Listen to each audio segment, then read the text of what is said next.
Good day, you who are beloved by my Father. Today, I would like to delve into a perplexing problem. Where did evil come from? Now, I know some of your thoughts may include the devil or Adam's fall, yet these are not the source of evil, but the result of it.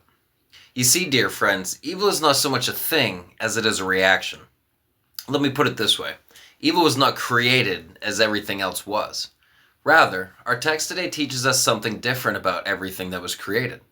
Genesis 1:31 proclaims, "Then God looked over all he had made, and he saw that it was very good." Do you see that? All that God had made was very good. So I ask again, where did evil come from? Well, evil is the result of taking something that was originally very good and corrupting it. Let me give an illustration. Food is good. In fact, we need food so much that we will die if we go long enough without it.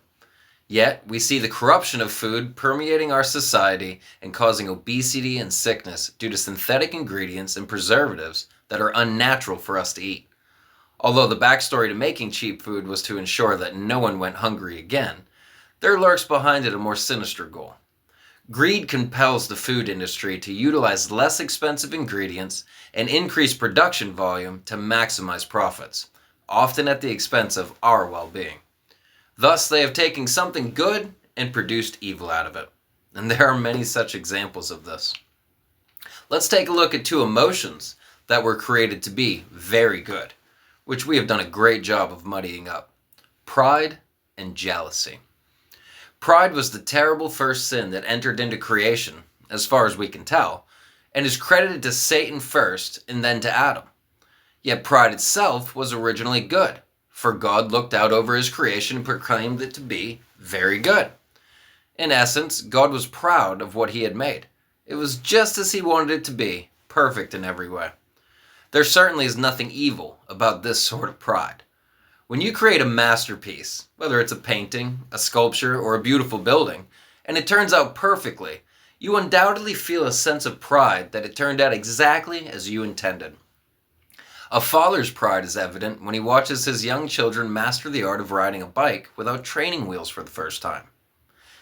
Indeed, the greatest sense of pride we may ever feel is when we see Jesus face to face on that blessed day, and he says to us, "Well done, my good and faithful servant." You see, my friends, pride is not evil. But what you can do with pride, what Satan did with pride, what Adam did with pride, the way in which they twisted it and turned it into some sort of selfish mess. This is an example of something good being made evil. Adam must have felt a great sense of pride, knowing that he was the jewel of creation, created to be the pinnacle of all that God had made. Strangely, this invokes some sort of jealousy in the angel Lucifer, who thought himself above those little creatures God had made. He became proud through a desire for selfish gain, and that is what caused his downfall. He then took this very same sense of pride and exposed Adam to it, somehow convincing him that it wasn't enough to belong to God, but rather that he could be like God. This leads me to my second example, jealousy. Is there such a thing as good jealousy? Is there ever a time when it is okay to be jealous? Our corrupt nature prevents us from imagining a situation where jealousy could be beneficial, yet the scriptures consistently present a different perspective. James 4:5 tells us that God jealously desires the Spirit that he has made to live in us. Even our own etymology of this word declares that it is synonymous with envy and carries negative connotations. Yet, due to its use in scriptures as something that God desires, I think we misunderstand not only the word, but the emotion involved as well. The best definition I could find is derived from the Cambridge Dictionary online.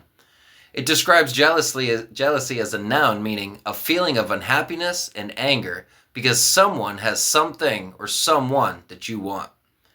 In the sense of humanity, this could very rarely be attributed as a good feeling to have. But for God to have it, for God to have this sense of longing to have back what once belonged to him, that perfect relationship with humanity that was lost in the fall. Well, beloved, I would say this is a good thing indeed. The God of creation is jealous that our hearts do not belong to him, but rather are ensnared by sin. He jealously desires our return to him, so much so that he chose to send his Son to pay any cost necessary to redeem us for himself. This idea of jealousy, however evil man tries to make it out to be, is actually a joyful and positive blessing when it comes from God. It is the driving force behind the reclamation of what truly belongs to him, our very souls. His jealous desire is the source of our redemption, as this jealousy really represents a deep sense of love. Love can certainly cause jealousy in the negative sense, but that is because we have corrupted it, much like everything else in creation. Therefore, let us hold to the instruction given by the Apostle Paul in his letter to the Thessalonians, where he says, "Hold on to what is good, reject every kind of evil." We must reject the corruption of what is good in this world and continue to focus our minds on the blessed work that our Father is doing. Because he was proud of what he had made by proclaiming it to be very good, and he jealously desires to take back what is rightfully his, and has chosen to do so through his Son Jesus Christ, in whom we have the forgiveness of our sins and our redemption. Be blessed, my brethren.